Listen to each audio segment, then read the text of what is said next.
આજે આપણે બનાવીશું કોઈ પણ જાતના લોટ વગર મીઠાઈ બોલ્સ। પણ હા, તે પહેલાં તમને એક ખાસ વિનંતી છે કે જો તમને વિડીયો પસંદ આવે તો લાઇક, શેર અને સબસ્ક્રાઈબ કરવાનું ભૂલતા નહીં। મીઠાઈ બોલ્સ બનાવવા માટે મેં અહીંયા 2 કેરી લીધી છે। કેરીની છાલ કાઢી અને તેના ઝીણા ઝીણા ટુકડા કરી અને તેને મિક્સર જારમાં નાખી અને સરસ એવી પેસ્ટ બનાવી લીધી છે।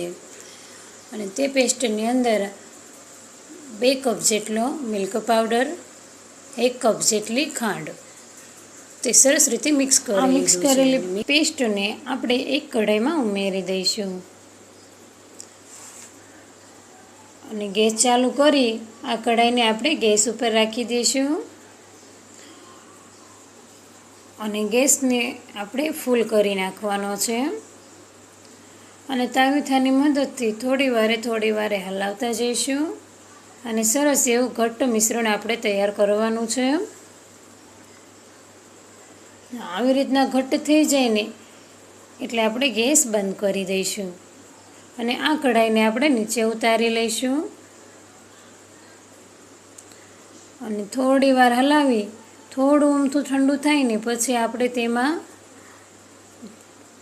1 ચમચી જેટલું ટોપરું ઉમેરીશું। જો તમારે ટોપરું ન ઉમેરવું હોય તો તમે સ્કીપ કરી શકો છો અને ટોપરું ઉમેરી અને સરસ રીતે આ બધું મિક્સ કરી લઈશું અને હવે આ મિશ્રણને આપણે ડીશમાં કાઢી લઈશું અને તે જ ધોયેલી કઢાઈમાં મેં અહીંયા 1 કપ દૂધ લીધું છે અને તેમાં અડધી ચમચી જેટલી ખાંડ, 1 ચમચી જેટલો મિલ્ક પાવડર ઉમેરી સરસ રીતે મિક્સ કરી લઈશું। આ મિક્સ કરેલા મિશ્રણને આપણે ગેસ ઉપર રાખી દઈશું અને ગેસ ચાલુ કરી ઘટ્ટ એવું મિશ્રણ તૈયાર કરવાનું છે। તો તાવીથાની મદદથી હલાવતા જઈશું અને ઘટ્ટ એવું મિશ્રણ તૈયાર કરશું આપણે। તો જો સરસ એવું ઘટ્ટ માવા જેવું આપણે આ મિશ્રણ થઈ ગયું છે।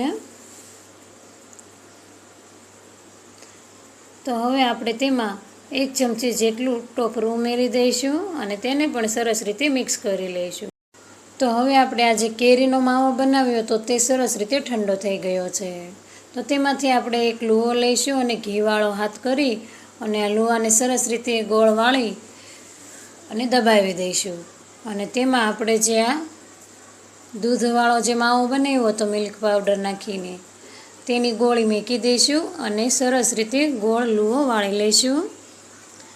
તમે ઈચ્છો તો તમારું મનપસંદ આકાર આપી શકો છો અને આવી રીતના આપણે બધા જ બોલ્સ વાળી લીધા છે અને આ બોલ્સને આપણે થોડી વાર માટે ફ્રીજમાં સેટ થવા રાખવાના છે।